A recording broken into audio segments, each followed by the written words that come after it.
This is another episode of me documenting the day-to-day process that I'm taking to achieve long-term consistency in the financial market. And I know I said I was going to take a break, and I know I said I was not going to trade for a couple of days after Friday, but I traded it today. And I'm glad that I did, because today just really hammered down the problem that I have. And I'm grateful for the lessons that I learned today at such a minimal expense, because I'm making a few changes that some of you guys have literally begged me to do in the comment section. And I think they're actually worthwhile and something I should potentially implement. So, no long ass monologue. Let's just get right into it. Why did I trade today? Why? Why did I trade today after telling myself that I was not going to trade? Well, first things first. I listened to this podcast over the weekend from Larry Williams, trading legend. He is literally the mentor of ICT. ICT studied under Larry Williams. That's how he learned how to trade. So I listened to the podcast. One of the things he said, he was asked, what is the best market to trade? What market do I trade? He said there is no best market to trade. He doesn't have a favorite market to trade. He trades whatever market is setting up. So when I came to the market today and I look at it and I look at a 50-minute time frame, well, I fall right into the same tendency that's been killing me in this all-time high condition, because we have this huge gap up opening, right? This is where we opened today at 9:30, and we settled yesterday in regular trading hours was all the way down here, right there. Mark that, previous day settlement. How many handles is that? So we had a 300 handle gap up opening, and we also had a 200 handle gap up opening at the new week open. So this thing gaps the fuck up. I'm looking at the market criteria from the overnight session, and if you watch my weekly review, you know that I'm always looking to fade this shit. I'm always looking for a gap fill, because that's just how I trade. I am a contrarian by nature. If I look at the market, it's extremely bullish, and I know everybody's looking to be a buyer today. Well, I want to be a seller and look for a gap fill like this, because that is my top performing playbook. If the market opens super high on the day and I can frame the narrative that it should go lower, then I'm looking for a gap fill. And if it opens super low on the day and I can frame the narrative that it should go higher, and I know that everybody's bearish because of what happened in the overnight session, then I'm looking to be a buyer. So I tend to play the opposite. But what happens when the market gaps up and it just keeps going? Well, then I just get shit on. And that's what's been happening for the last 3 trading days now. The market has just been gapping up, and I keep looking for a gap fill, and it just keeps going higher.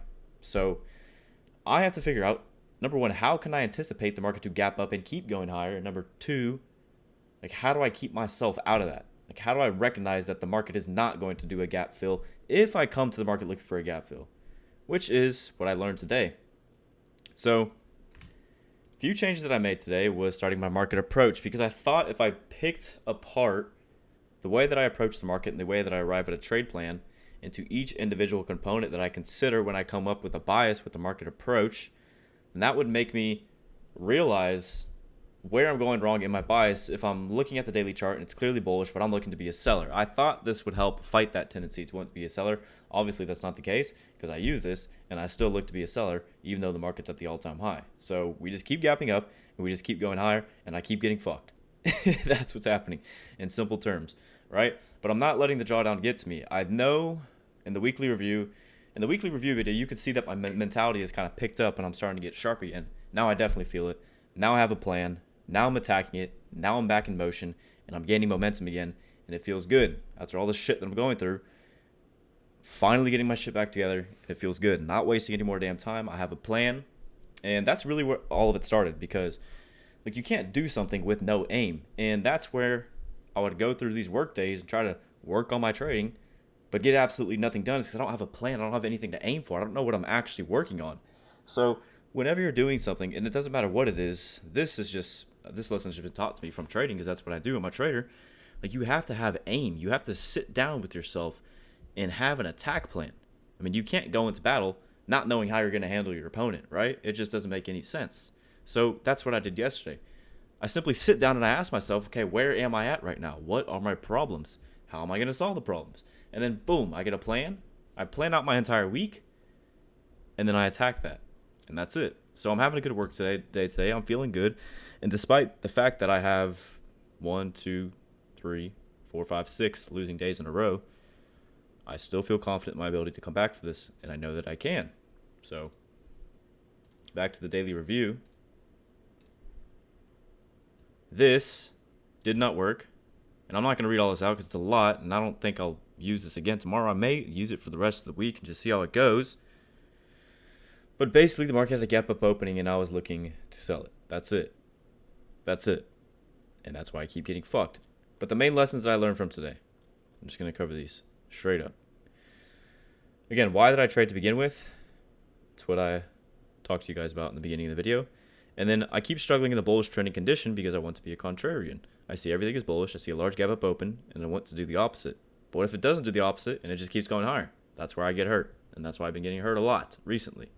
I can't keep looking at this and thinking it can't keep going higher and just accept that it is. The problem is, market keeps gapping up and keeps going up. But I want it to gap up and fail, which is what I already explained. And I know the bullish premium gap opening setup is going to be presented. And this is why I'm grateful for actually trading today and actually falling on my face today. Because it just teaches me new lessons I'm going to carry moving forward. Really reveals the problem that I have, that I keep just trying to fade the market that's an all-time high condition. I mean, it just doesn't make any sense. Why do I keep trying to pick a top in this market? And that's why I've been getting absolutely killed over the past 3 days. Look what we have done. I mean, we literally just, boom. Like, we're in outer space right now. We're not even near anything else. We're at a new all-time high. We're in no man's land. We're just floating around. Like, what the fuck? Why am I even trading this? I didn't want to trade it at all, but then I looked at the 15-minute time frame, of course, and I look at the sell side overnight. I'm like, oh, very clean lows. Okay, gap up opening. All right, fade it. Yeah, fade it, and then what? Boom.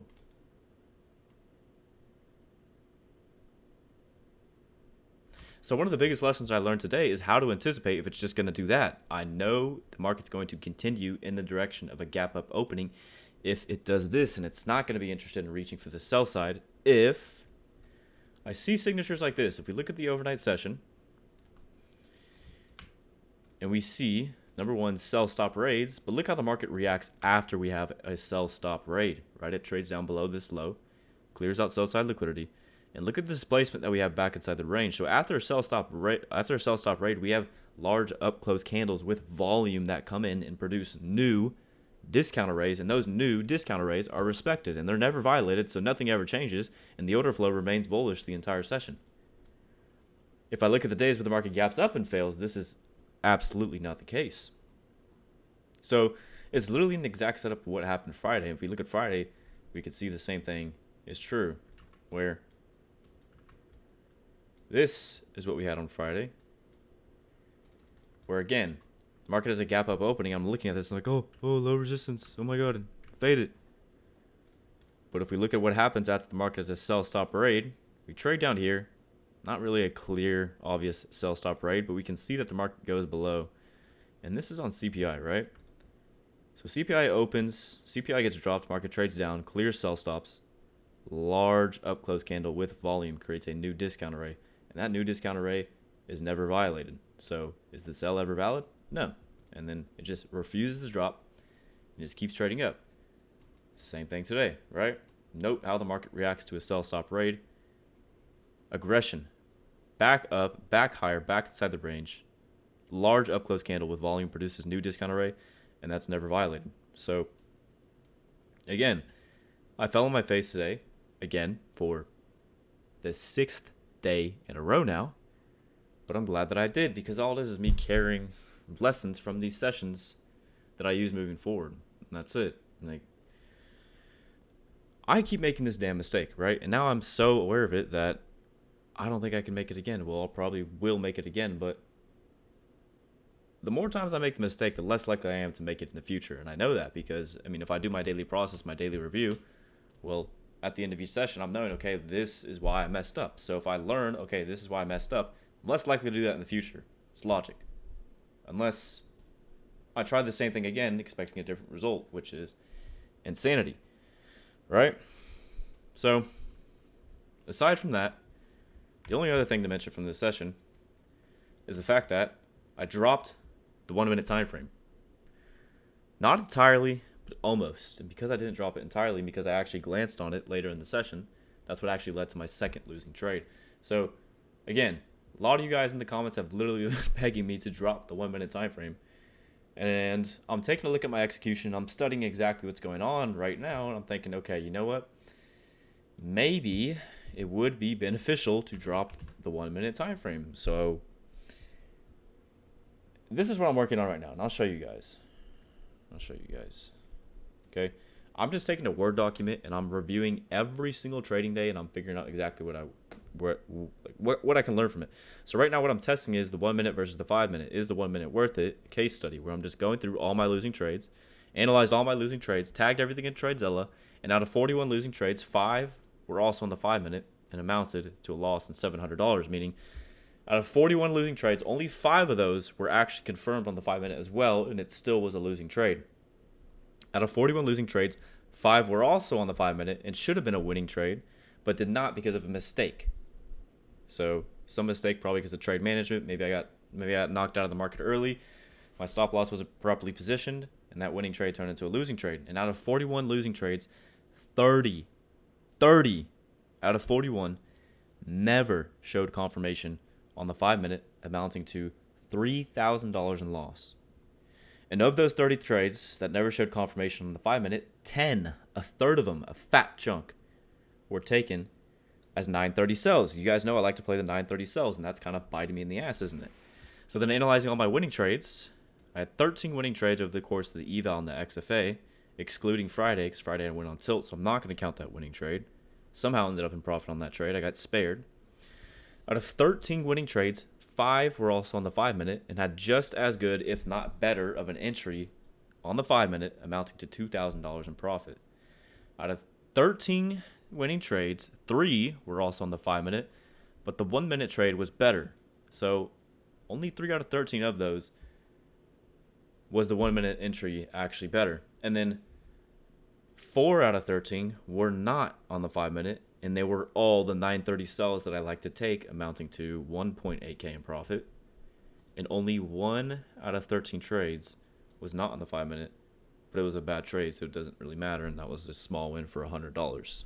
So, conclusion. I'll kind of sum this up. Trying to stick to the 5 minute and dropping the 1 minute, I think it's at least worth trying, because it can combat a lot of losing trades that were never really actually there. Because my biggest problem is trading the order block, which makes me rush into trades. I'm rushing into trades before there's ever even confirmation because I'm trading with the order block. The order block is too readily available because it's simply a candle. That's it. If I'm bearish, all I have to do is see the market overlap an up close candle, and there you go. That's a bearish order block, and that's a sell. But that trade might not ever be there on the higher time frame, but because it's there on the 1 minute, then I'm taking it, you know? So it's too readily available, and that's why I consistently go 0 for 2 on days that I get the bias incorrect. Most of the time I put on a solid trade, it's also there on the 5 minute, which makes sense. The only time it is not there on the 5 minute, and it's also a winning trade, is the 930 sell. So should I drop that playbook, I'll have to figure out in another study. So for me, what I think the 5 minute is going to do is just make a more conservative approach, where I'm not trying to top tick or bottom tick the market, but I'm simply, just aiming for a good chunk, a good portion of that move, which is the Larry Williams approach. He said in the interview that I listened to that I mentioned earlier, don't try and pick the top or bottom. Wait for a trend change. Just trying to get a solid portion of the move. That's it. He says, I don't try to pick the top or the bottom. I leave that to the young people. And look at me. I'm young, and I'm trying to pick the top and bottom using a 1 minute time frame, and I'm also trying to pick the top in a market that's at the all-time high. So that's the difference between a veteran trader with 60 years of experience and me, a young ICT trader with almost 3 years of experience. That is the difference. But hey, you have to learn one way or another, right? You got to learn by eating shit and falling flat on your face, and then getting up and figuring out what you did wrong. Well, I'm making these changes because I fell flat on my face, and I've continuously done so. Just have to figure that out. And then this is also what I think is up with the 1 minute time frame. So sure, I can make a lot of money trading 930 sells in the 1 minute, but trading isn't about what you make, it's about what you keep. And because I keep attempting these 930 sells using the 1 minute time frame, I am accumulating a lot of drawdown. And I believe that my downside would be a lot more protected if I'm trading the 5 minute, because I'd lose a lot less, because I'd really wait for the solid setups to just be confirmed, and that's it. But the reason that I want to use the 1 minute is because I can catch highs and lows and want to show everyone what I can do. I want to be the best, still struggling with egotism, right? Ever since I started my ICT journey, I've thought, oh my God, I'm going to be the best. I'm going to be the best trader, this and that, when I haven't even fucking figured out how to pay myself consistently. So my head's in the wrong spot. You know, you have to, and this is another thing that was mentioned in the Larry Williams interview, is there's a balance. You got to strike the balance with your ego, because you need your ego to be driven and keep doing this shit, because you have to have drive to do trading. But at the same time, you can't go out there thinking you're the best, better than everybody else, and just the world's best day trader. Like, you have to strike a balance. And his son is a psychiatrist, and he did a study on successful traders, billionaire traders, and he found that they are all humble, and they all lack self-confidence in a way, but have self-confidence. So there you go. With me and my trading, I'm out here on a 1 minute time frame trying to catch the highs and the lows, because I'm trading ICT concepts and they're fancy and they're cool and they're flashy. And that's the thing about ICT concepts. That's what's dangerous about them. So I'm learning the allure of ICT is dangerous for young men like me who want to be the best. Young men who want to buy the absolute highest high and sell the lowest low to flaunt and taunt. We're more worried about that than getting paid, which makes trading much harder than it has to be. All I need is a portion of the move, enough to pay me. The trades I do get the absolute bottom or top, I'm just throwing risk out there and get surprised when it works. How sustainable is that? Not very, because when I try to replicate it, it leads to drawdown as I'm in right now. So, there you go. Those of you in the comments who keep telling me, drop the fucking 1 minute, here you go. Maybe I'm maturing, maybe I'm growing, and maybe this is the change that really, really does it for me, but I won't know unless I try. So, I'm definitely going to try it within the coming weeks. I'm going to drop the fucking 1 minute. I'm going to get off my high horse. I'm going to stop trying to pick the highs and the lows. And I'm just going to aim for a portion of the move. The thing is the way that I've backtested, the way that I've trained myself to think with trading is I've always looked at, let's just go to a random day. This is a 5 minute, right? I've always looked at like the lowest low and said, okay, how can I get in there? Let me go to and I used to do this on even a 15-second chart and be like, okay, how can I get in right there? Like zooming into this little box of price action on a 15-second chart and being like, yep, that would have been my entry right there. Dude, making shit so much harder than it has to be, when really, now what I can do is just trade the 5 minute, wait for a change in state delivery in the 5 minute, change the state delivery, okay, pretty bullish. Oh look, the market's generating equal highs. Oh look, we dropped down, took that low, and now we took that low again. Boom. Displacement, another change in state delivery for value gap, buy it, boom. Like, I don't have to get in down here. I don't have to get in down here. Just take this shit and write it up, you know? Just aim for a good portion of the move. The thing is, I've always been so concerned about catching the highest high and the lowest low, which I can do. I've been doing it recently. But I can't do it consistently. And that's the problem. And that's why this. And that's why this. And that's why this. So, mindset shift. Shift in framework. Shift in the way that I think and the way that I trade. You know, I'm constantly developing and you know, critiquing my edge, trying to make it fit me. And the thing is I've always been impulsive in my nature. Like, I used to trade order flow. I wonder if I can show you guys this. Let's see. If you go to my Instagram, let's see if I can find it. Give me a second. If you go to my Instagram, you look at my old videos.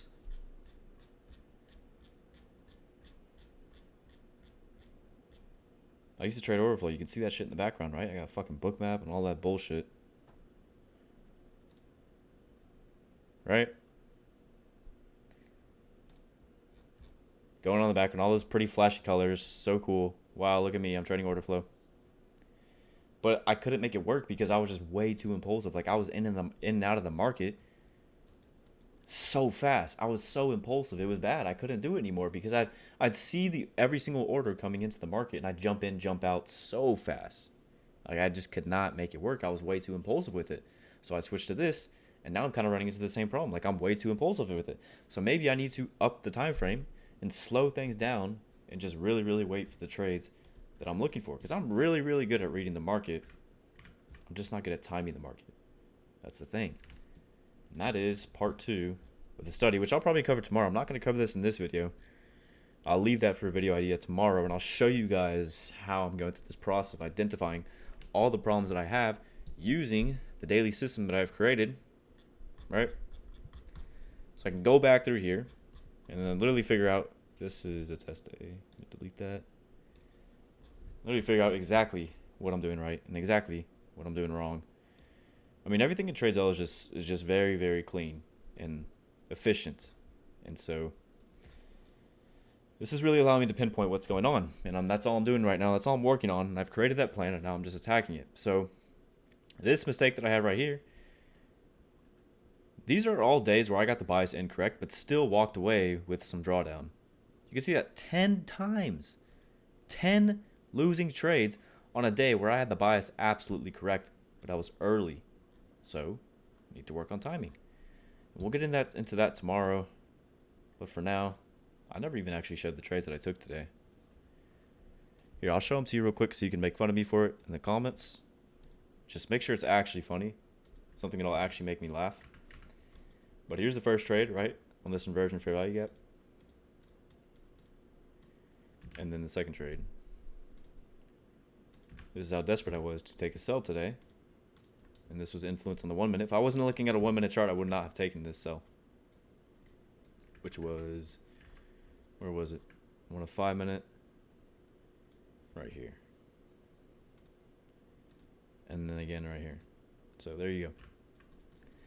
Think about the 5 minute though. Is the 5 minutes already slowing things down, and I'm able to actually predetermine my risk before I put risk on. That's why my loss is so minimal today. So I'm already liking it. Like, I'm already enjoying it, and I haven't even had a solid trading session because I just keep trying to lick the fade the market in the all-time high condition. So new changes coming up. A lot of work being done off the charts to figure out what's going on. And I promise you guys, I will come back better as a trader from this, and I will get out of this drawdown. Show you guys you can do this shit too. So that's it. I'll talk to you guys tomorrow.